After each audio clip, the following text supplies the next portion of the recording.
네, 결코 실패자로 놔두지 않으십니다. 결코 실패자로 놔두지 않으신다라는 제목으로 하나님 말씀 증거하겠습니다. 누구에게나 실패의 경험이 다 있습니다. 죄인이기 때문에 그렇습니다. 또 마음을 다스리지 못했던 일들, 또 말실수로 인해서 관계가 깨졌던 일들, 그 말만 안 하면 되는데 그 말 했다가 상처받은 일들, 또 헌신의 결단을 지키지 못했던 일들, 또 정직하지 못했던 일들, 게으름으로 인해서 중요한 일을 그르쳤던 일들, 특별히 수능 입시생들 같으면 시험 잘 봐야겠지만 행여나 아차해가지고 답안지 밀려 쓰는 경우가 혹시 생긴다면 얼마나 황당하겠습니까? 중요한 건 실패감에 머무르지 말고 일어서라는 겁니다. 왜냐? 하나님께서 우리를 실패자로 놔두지 않으십니다. 자녀거든요. 다시 일으켜 세우신다는 겁니다. 오늘 마가복음은 저자가 마가인데 마가도 어떻게 보면 실패자의 모습이 있었습니다. 오늘 그의 인생의 회복을 볼 것이고, 또 하나 이 본문에 등장하는 세례 요한 통해서 우리 인생과 우리 사역의 그 자세를 점검하는 시간 갖도록 하겠습니다. 첫 번째, 마가의 삶을 통해서 배울 수 있는 것이 있습니다. 하나님께서 결코 우리를 실패자로 놔두지 않으신다는 겁니다. 마가는 어린 나이에 굉장히 영광스러운 일에 동참했습니다. 바울과 함께 대사도잖아요. 1차 선교 여행을 함께 했습니다. 근데 무슨 이유였는지 중도의 여행을 포기했어요. 사도행전 13장 13절 보니까 바울과 및 동행하는 사람들이 바보에서 배 타고 밤빌리아에 있는 버가에 이르니 요한은 그들에게서 떠나 예루살렘으로 돌아가고, 여기서 요한은 마가입니다. 마가를 말하는데 이 마가가 이후에 2차 선교여행 떠날 때 바나바가 이제 마가를 용서하고 데려가자고 하는데 바울은 절대 안 된다고 한 거예요. 1차 때 중간에 그 튄 녀석을 왜 데리고 가냐 이거죠. 바울은 목적지향적이거든요. 그 목표를 위해서라면은 관계까지도 때로는 너 안 데리고 가서 열매를 거둬야 돼. 어떻게 보면 이건 바나바와는 다른 거거든요. 성품이 다른 거기 때문에. 그래서 결국 바나바와 바울 이제 갈라지게 되죠. 각자의 선교 여행을 갑니다. 이때 마가의 기분이 어떻겠습니까? 자기 때문에 다툼이 생기고 자기가 얼마나 초라했을 거예요. 실패감이죠. 아마 초대교회 사회에서 마가는 자기 얼굴도 뒤집기 힘들었을 겁니다. 근데 하나님께서 이 넘어진 마가를 위로하셨습니다. 바나바를 붙여주셨습니다. 바나바를 붙여주시고 구브로의 한 지역에서 이제 선교 사역을 돕게 하셨어요. 그때 마가의 마음에는 여러 가지 마음의 소리와 또 하나님의 음성과의 아마 충돌이 있었겠죠. 마가의 마음이 아마 이랬을 것입니다. 나 같은 게 사역을 해서 뭐 할까? 나는 1차 선교 여행도 망쳤잖아. 나 때문에 다툼도 벌어졌잖아. 얼마나 마음이 무거웠겠어요. 그러면서도 또 사역은 또 계속 해나가야 되고, 우리도 이럴 때가 있습니다. 나 때문에 우리 가정이 힘들어졌어. 나 때문에 직장 상관 망신당하고 프로젝트도 망해버렸어. 그때 내가 그 결정하는 게 아니었는데 그것 때문에 내 인생이 꼬여버렸어. 이렇게 우리 자책감 들고 후회되지 있지 않습니까? 이럴 때 오늘 하나님께서 이 마가를 위로하셨듯이 우리에게도 위로자를 보내십니다. 그 바나바 통해서 마가의 마음을 계속 위로하시고 사역을 계속하게 하셨습니다. 그리고 하나님께서 마가를 위로하기 위해서 또 한 사람 베드로를 준비시키셨습니다. 베드로 실패라고 하면 실패의 어떻게 대가 아니겠습니까? 가장 부끄러운 실패였잖아요. 스승을 3번이나 부인하고. 이런 베드로, 실패자가 또 실패자를 품는 겁니다. 성경은 그 베드로가 마가를 아들같이 사랑해 주었다고 합니다. 베드로전서 5장 13절 보니까 택하심을 받은 바벨론에 있는 교회가 너에게 문안하고 내 아들 마가도 그리하느니라. 당시 아들이란 표현은 수제자의 의미를 담고 있습니다. 베드로가 마가를 그렇게 아껴준 거예요. 우유부단하고 인내심도 없었던 마가가 이제 달라지기 시작합니다. 더 나아가서 바울의 생애 마지막에 쓴 그 디모데후서 보면은 디모데후서 4장 11절에 누가만 나와 함께 있느니라. 내가 올 때에 마가를 데리고 오라. 그가 나의 일에 유익하니라. 죽기 직전에 마가를 보기 원했습니다. 그리운 거예요. 바울이 어떻게 보면 가장 총애하는 사람이 된 겁니다. 달라졌죠, 마가가. 그리고 이 변화된 마가 사복음서 중에서 최초의 복음서 마가복음을 기록합니다. 그리고 역사가 유세비우스 증언에 의하면 이후에 마가가 이집트 알렉산드리아에서 복음을 전하고 교회까지 세웠다고 합니다. 한마디로 실패자 마가가 하나님의 강권적인 개입과 위로 가운데 회복이 된 거예요. 하나님의 힐링 캠프였습니다. 하나님 우리를 이렇게 적극적으로 회복시키시는 데는 이유가 있습니다. 우리가 자녀이기 때문에 맞습니다. 우리 사랑하시기 때문에 맞습니다. 우리를 불쌍히 여기기 때문에 맞습니다. 근데 더 중요한 건 그 시편에 나옵니다. 시편에 다윗은 자기가 침체에서 회복된 경험을 시편 23편 3절에서 말합니다. 이렇게 고백합니다. 내 영혼을 소생시키시고 자기 이름을 위하여 의의 길로 인도하시는도다. 다윗이 하나님의 사람임을 모두가 다 알고 있습니다. 그런데 다윗이 계속 방황하고 힘들어하면 결국 누구 이름이 욕되는 거겠습니까? 하나님의 이름이. 하나님이 그게 싫은 거예요. 다윗이 하나님의 사람인데 다 알려졌는데 다윗이 조롱당하고 멸시당하면 그게 결국 하나님의 이름을 먹칠하는 거잖아요. 그래서 하나님께서 자기 이름을 위해서 의의 길로 인도하시고 회복시키신 겁니다.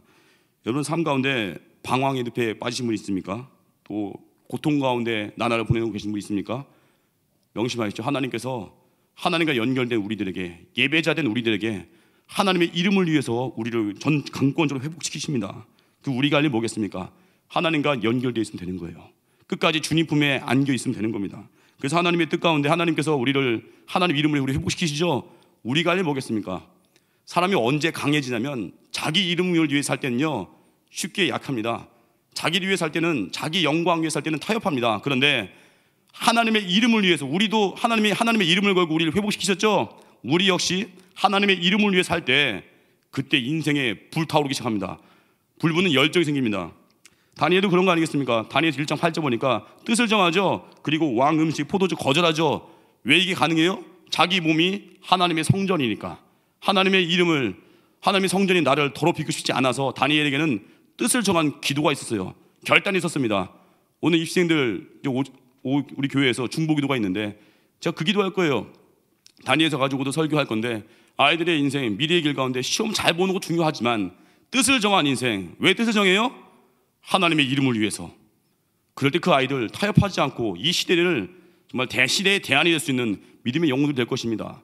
그 다윗의 인생 보십시오. 사무엘상 17장 26절 뒷부분 보니까 그때 많은 사람들이 그 골리앗 앞에서 벌벌 떨고 있을 때 그 다윗 한 명만 담대히 외쳤죠. 왜 외쳤습니까? 그 말씀에 이 할례받지 않은 블레 사람이 누구에게 살아계시는 하나님의 군대를 모욕하겠느냐. 하나님의 이름을 걸고 나가니까 다윗의 심령 속에 담대한 마음이 임한 거예요. 여러분 누굴 위해 싸우십니까? 자기 영광 위해 싸우면은 조금만 자존심 상하면은 그 일 못하는 거예요. 하나님의 영광 위해 싸울 때는요 내가 좀 깨져도 됩니다. 내가 좀 망해도 돼요. 하나님의 이름만 더 높일 수 있다면 그게 십자가의 길이고 그게 영광의 길이고 그게 회복의 길입니다. 그래서 하나님께서 하나님의 그 이름, 영광스러운 이름을 위해서 우리를 실패자로 놔두지 않으시고 강권적으로 이끄셔서 살리십니다. 자기 이름을 위해서. 그 은혜 가운데 회복되는 하나님의 백성 되기를 주님으로 축원합니다. 두 번째로 또 본문의 세례 요한 통해서 배우는 것이 있습니다. 단순하게 순종하라는 겁니다. 세례 요한은 예수님을 위한 길을 예비한 사람입니다. 요한의 사명은 광야에서 외치는 자의 소리예요. 우리 죄 담당하시고 십자가에 달리신 예수님을 바라보라고 외치는 것입니다. 우리도 이 땅에 보내신 목적이 있습니다. 그 목적대로 살아갈 때 삶에 평안이 있고, 목적대로 살아갈 때 삶에 의미가 있고, 목적대로 살아갈 때 삶에 열정이 불붙습니다. 우리 살아가는 이유를 점검해야 됩니다. 내가 어떤 직업을 갖든지, 또 어떤 대학을 가든지, 어떤 환경에 있든지 그리스도를 증거하고자 할 때 그의 삶에 영광이 임하고요 의미가 있습니다. 이게 없으면 열심히 살아도 허무합니다. 헛됩니다. 나를 위한 삶이 아니라 이 땅에 우리 보내신 목적, 하나님께 예배하라고, 전도하라고, 기도하라고, 예배자, 전도자, 기도자, 이 세 가지를 점검해서 나의 삶을 확인해 보십시오. 요한은 사명 위에서 단순하게 살았습니다. 6절 보니까 요한은 낙타털 옷을 입고 허리에 가죽띠를 띠고 메뚜기와 석청을 먹더라. 약대 털옷은 팔레스타인 땅에 살던 가난한 서민들이 선택할 수 있는 유일한 옷이래요. 그리고 요한이 두른 가죽띠는 장식 없는 가장 보편적이고 단순한 허리띠라고 합니다. 그리고 메뚜기는 당시 팔레스타인의 가난한 서민들이 애용했던 단순한 먹거리고, 석청은 그냥 후식이 돼요. 한마디로 심플 라이프, 아주 단순하게 미친 듯이 심플이죠. 요한의 인생은 정말 단순했습니다. 복음 증거 위해서, 예수님의 오실 길을 예비하기 위해서 나머지 모든 걸 단순하게 만들어버린 거예요. 우리 삶도 그렇습니다. 삶의 질서가 잡히길 원하잖아요. 뭐 내면 세계의 질서와 영적 성장 이런 책도 있는데 보면 삶에 우리 흐트러진 부분들이 있거든요. 어떻게 그 질서를 잡아야 돼요? 철저하게 하나님 중심으로 삶을 단순하게 예배 중심으로 만드는 겁니다. 철저한 주일 성수 생활. 되게 주일 성수 무너져서 주중에 아무리 예배 잘 나와도요 주일 성수 무너지면요 삶이 휘청입니다. 주일 성수가 어떻게 보면 기본이거든요. 주일 성수. 또 11조 생활. 아무리 뭐 돈 돈을 해도요 11조 이렇게 빼먹잖아요. 돈이 모이는 것 같은데 병원비로 나가든지 합의금 나가든지 다 나가요. 또 새벽기도 생활. 하루의 중심, 오늘 오후에 오신 분들 하루의 중심을 예배로 잡죠. 하루의 질서가 잡힙니다. 그 철야 기도 생활화, 철야 기도의 생활화되면요, 아무리 한 주간에 힘든 일이 있어도요, 금요일 밤에 그 3시간의 시간 동안에 그 시간에 회복이 안 될 수가 없어요. 자아가 박살나 버리고요, 사명을 부여잡게 되고요, 찬양과 기도와 말씀 가운데 신령이 회복돼서 철야 예배하고 주일날 올 때의 느낌이 완전 다릅니다. 철야 예배 때 밤새워 기도하고 주일날 맞이할 때는요, 주일날 뛰어오고 싶어요. 헐떡이듯이 내 감격 가운데 회복된 모습으로 나가는 거거든요. 삶에 무너진 분들이 있습니까? 이제 예배를 통해서 질서를 잡으십시오. 그래서 마음속에 평강이 없다는 것은 왜 그래요? 생각만 하고 행동하지 않기 때문입니다. 빌립보서 4장 9절에 이런 말씀이 나와요. 너희는 내게 배우고 받고 듣고 본바를 행하라. 그리하면 평강의 하나님이 너희와 함께 계시리라. 우리 배운 것 있습니다. 받은 것 있습니다. 들은 것 있습니다. 본 것 있습니다. 이거 행할 때 평강이 온다는 거예요.